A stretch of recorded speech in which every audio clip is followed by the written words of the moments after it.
I used to think that when someone tried to ruin your life at work, you'd feel it coming. A look, a tone, a meeting that suddenly felt colder than usual. But the truth is, betrayal doesn't sound like thunder. It sounds like keyboards, like a polite, "Hey, can you come to HR for a minute?" My name's Nate. I'm 32. I work as a data analyst at a fintech startup that thinks it's more tech than fin. We deal with private client data, sensitive, high-value stuff. Everything is logged. Entry swipes, camera footage, access tokens. Every export request leaves a trace. I love that order. Numbers didn't lie. People did. Ethan joined the team 6 months ago. Quick talker, always chewing gum. The kind of guy who could sell you a broken stapler if he smiled enough while doing it. Carla, our manager, adored him. She was the type who believed in energy over accuracy, which in data work is like choosing fireworks over fire alarms. I wasn't close with anyone there. I showed up, fixed the messes Ethan left behind in his code, and kept my mouth shut. Most days were routine. Coffee at 7, badge in at 8:12, same desk by the window. I liked patterns. Until the day they broke. It started small. Carla stopped copying me on client reports I used to finalize. Ethan started taking over my projects. For visibility. Then one Thursday morning, compliance sent an alert. A restricted export, entire client batch, had been pulled overnight using my credentials. When I saw the email, my stomach dropped so hard I could feel it in my teeth. I opened the timestamp. 2:43 a.m. I was asleep in my apartment across town. My keycard shouldn't even open the office after hours. At 9:07 a.m., Carla appeared beside my desk. "Nate, got a sec?" She smiled, but not the way she usually did when she needed help fixing Ethan's mistakes. This was tight-lipped, practiced. "HR wants to clarify something about last night's logs." Inside the HR glass box, it was her, Ethan, and a woman from compliance I'd never met. The air smelled like disinfectant and fear. Carla folded her arms. "There was a data export under your name," she began, voice smooth. "And, this was found at your station." She placed a small black USB drive on the table. I'd never seen it before. Ethan leaned back in his chair, watching like it was a show. "Kinda weird, huh?" he said. "Where'd that come from?" I asked. "Your keyboard tray," Carla answered. "Security pulled it during their sweep." I looked at her, then the HR rep. "You did a sweep without telling me?" "Routine follow-up," she replied quickly. "It's protocol when something this serious happens." I tried to stay calm. "I didn't export anything. My access token's time-limited to work hours. Check the logs." Ethan chimed in, fake concerned. "I mean, accidents happen, right? Maybe you left a session open?" That was the moment I realized something wasn't adding up. The way Carla looked at him before he spoke. The way she'd already printed out the access report and highlighted the entries, just the ones with my name. Not hers. Not his. HR pulled up the badge system. "There's also this," Carla said, spinning her laptop toward me. A still frame from the security feed froze on the screen. Me, or someone wearing my gray hoodie, entering the server room around 2:40 a.m.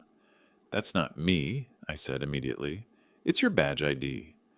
I leaned closer. The hoodie was mine, yeah, but the angle was low, distorted, and the person's face wasn't visible. "You can't tell who that is?" "The badge doesn't lie," Carla replied. No one spoke for a long moment.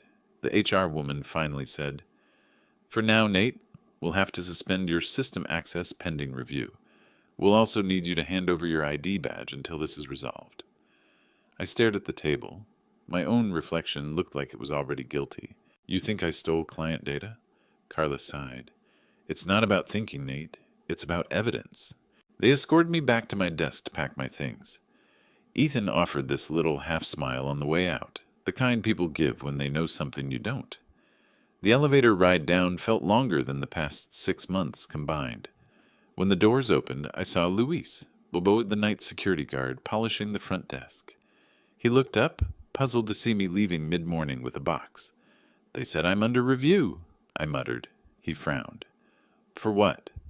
"Apparently I broke in and stole something," I said, trying to make it sound like a joke. "It didn't land." He tilted his head. "Huh. Funny thing about last night, cameras had a weird skip. But I always run backups. System keeps the wide angle too." I froze. "Wide angle?" Luis lowered his voice. "The one HR never uses.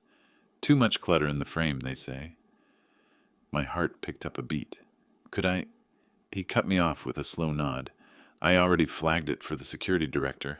She's in at 9 tomorrow." As the glass doors closed behind me, the office lights flickered in the morning glare. My name badge was still warm in my palm from where Carla had pulled it off my shirt. I didn't know it yet, but the clip they showed HR wasn't the whole story, and the part they'd left out was about to destroy theirs. When people say your reputation is everything, they forget how fragile that everything is. It takes years to build, and one email thread to erase. By Monday morning, the story had already spread through the office like a bad headline.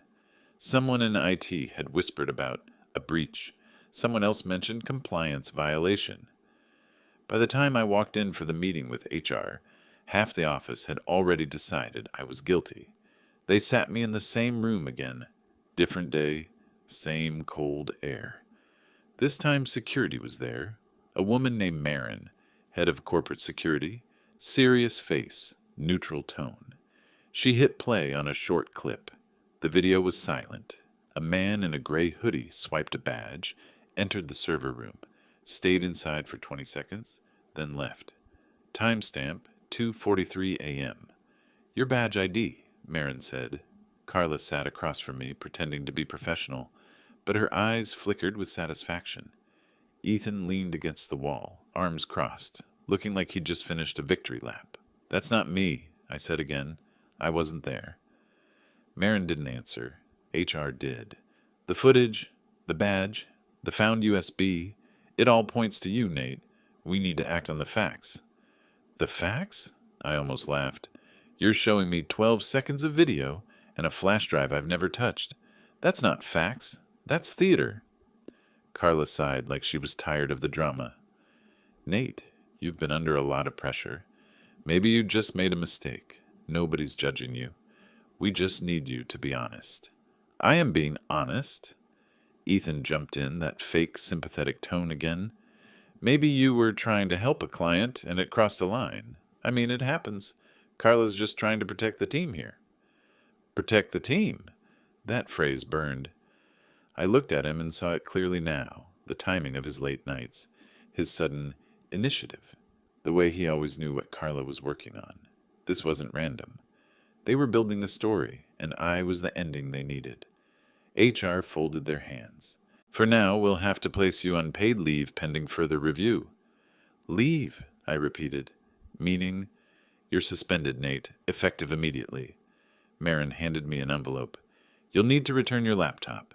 Security escort is waiting." It was so clean, so rehearsed. Ethan even helped by unhooking my monitor cord. "Sorry, man. Just procedure." As I walked through the hall, I could feel the eyes. People who used to nod at me now looked down at their screens.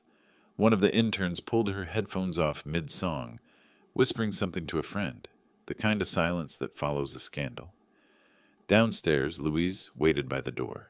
He didn't look surprised. "They're saying you got caught," he muttered. I exhaled. "Apparently." He glanced around. Marin came in early. I told her about the wide-angle feed. She said she'll check it before HR locks the file. I frowned. "They lock the file?" He nodded. "Once HR finalizes their report, security access freezes. But Marin's old school. She doesn't like loose ends." I didn't say anything, just nodded. That night, I couldn't sleep. My apartment felt smaller than ever.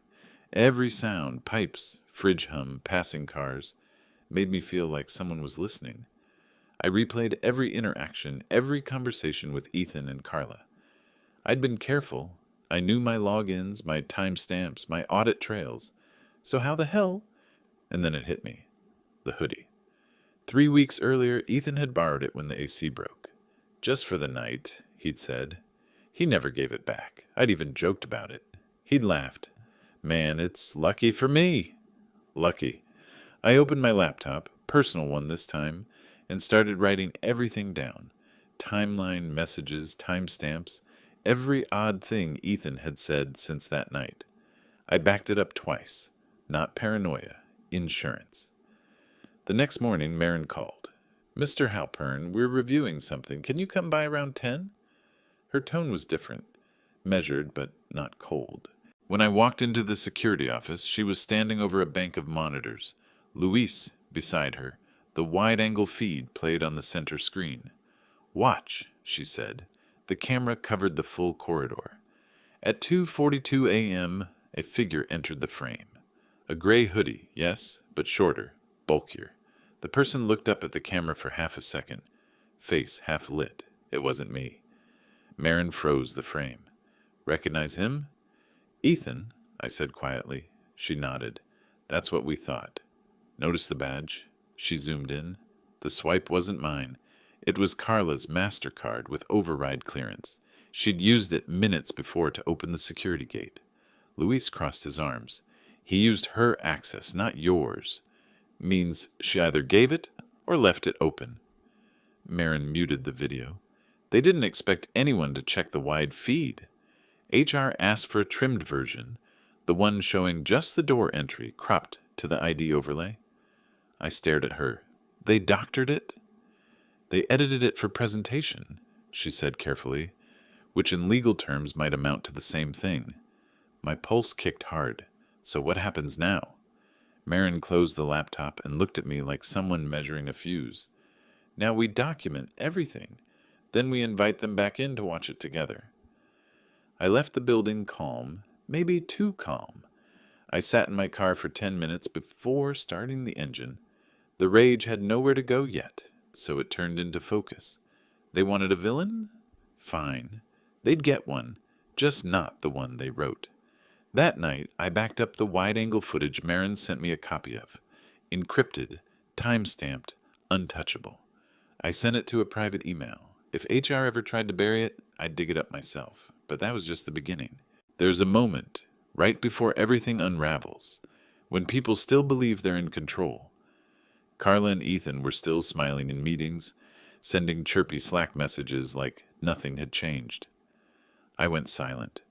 No replies, no explanations, no desperate defenses. Just silence, the kind that makes guilty people nervous. 2 days later, I got an email from Maureen. Subject: footage review. HR attendance required. Time: 10 a.m. Conference room B.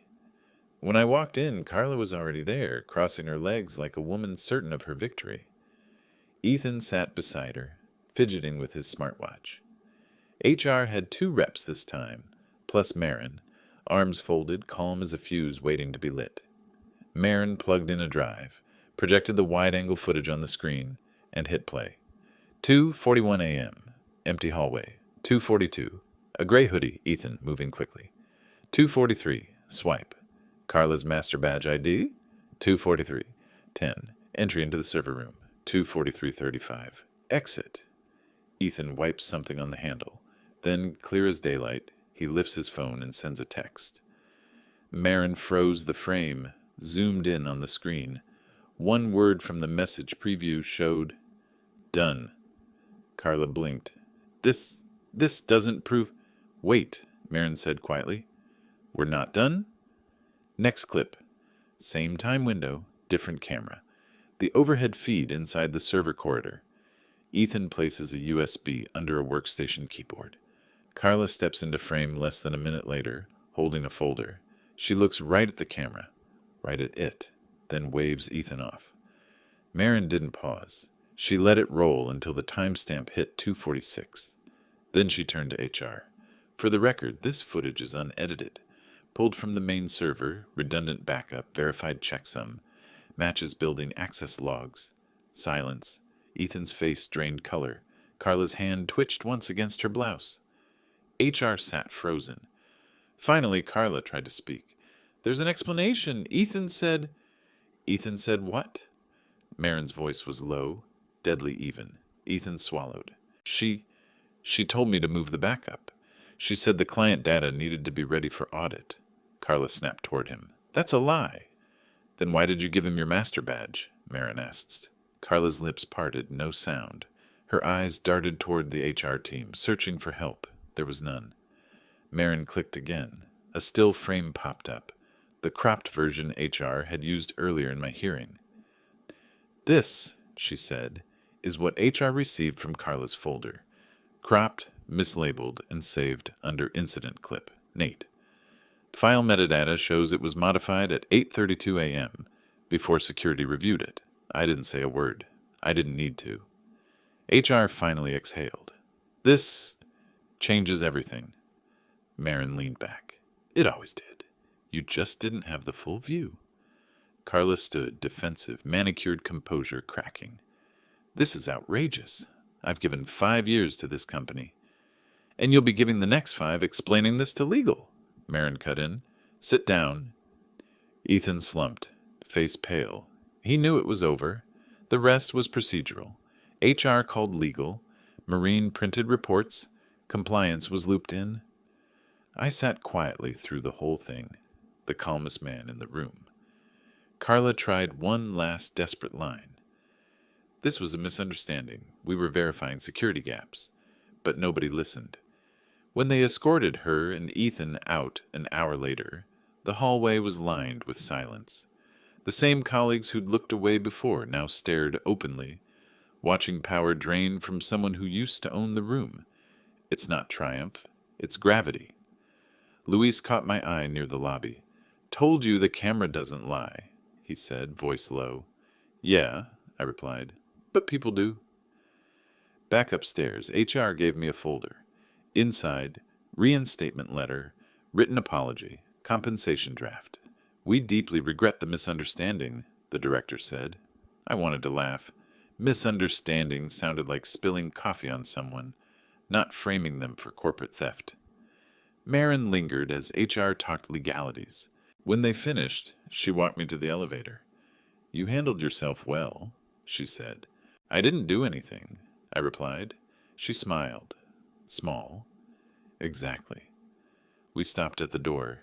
They thought you were done, she said. I looked at her. They thought wrong. She nodded once like she understood the line wasn't just about work. That night I walked home through the kind of rain that washes things clean without trying. My phone buzzed once, an unknown number. A text. You think you've won? I stared at it for a moment, then typed back, no. I think I finally stopped losing. And then silence, the kind that means something's gone wrong. Next morning, Ethan's corporate email bounced back with an account disabled message. Carla's LinkedIn changed to seeking new opportunities. HR issued an internal memo about security updates. They thought the story was over. It wasn't. Because sometimes revenge doesn't need fire or fury. Sometimes it just needs the full footage. When truth finally lands, it doesn't explode. It just stops, like a hammer that's found the nail. The office felt different the next day, not louder, not warmer, just quieter, as if the air itself had taken sides. HR issued their official statement before noon. Mr. Halpern has been fully exonerated following an internal investigation. They added words like integrity, oversight, values, the corporate perfume they spray after a fire. Ethan was gone.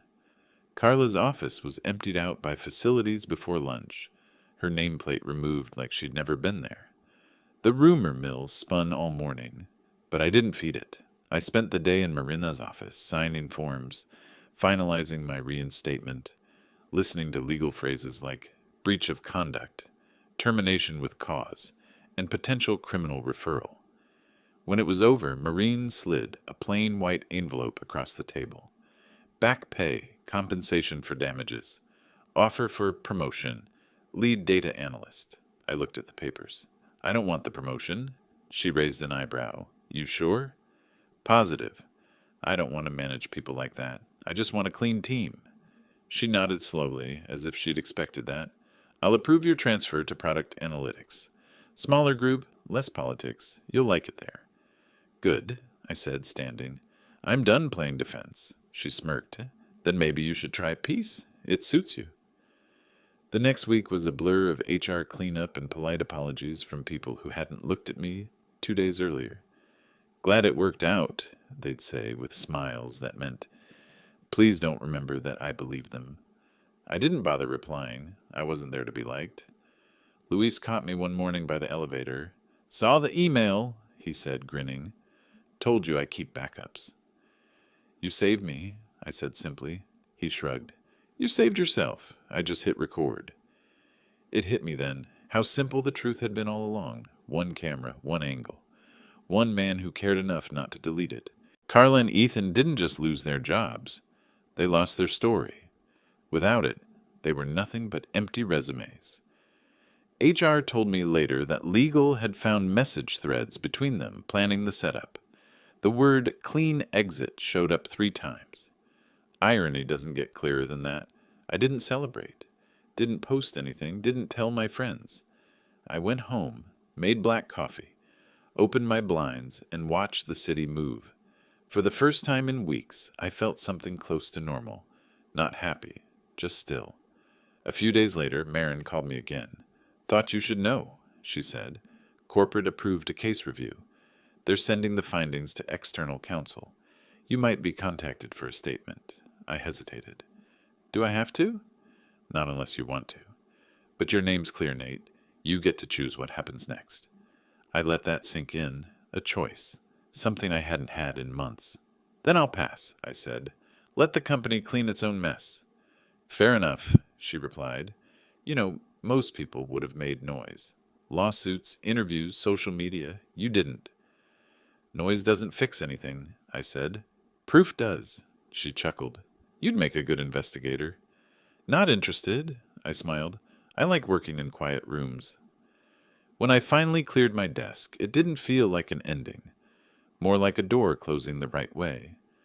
I took my old mug, my notes, my small plant that somehow hadn't died, and walked past the same glass HR office that once held my interrogation.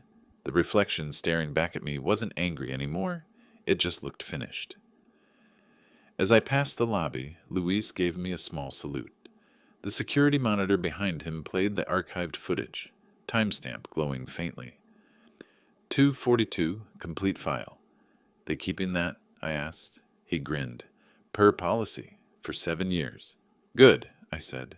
Let it sit. He nodded once. You going somewhere better? Somewhere quieter, I said, stepping out into the bright noon light. The world didn't clap. No dramatic music, no vindication speech.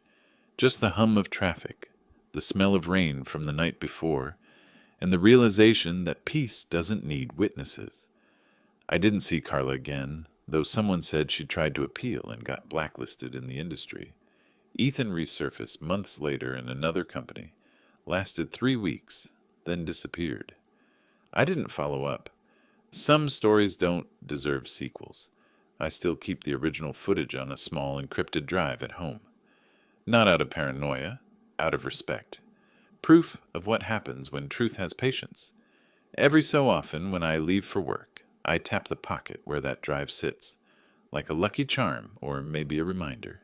They thought I was gone. I wasn't. Now I'm exactly where I belong. Quiet office, clean screen, my own name on the login, and somewhere in the security archives, a wide-angle camera still rolls, watching everything, making sure the truth doesn't get cropped again.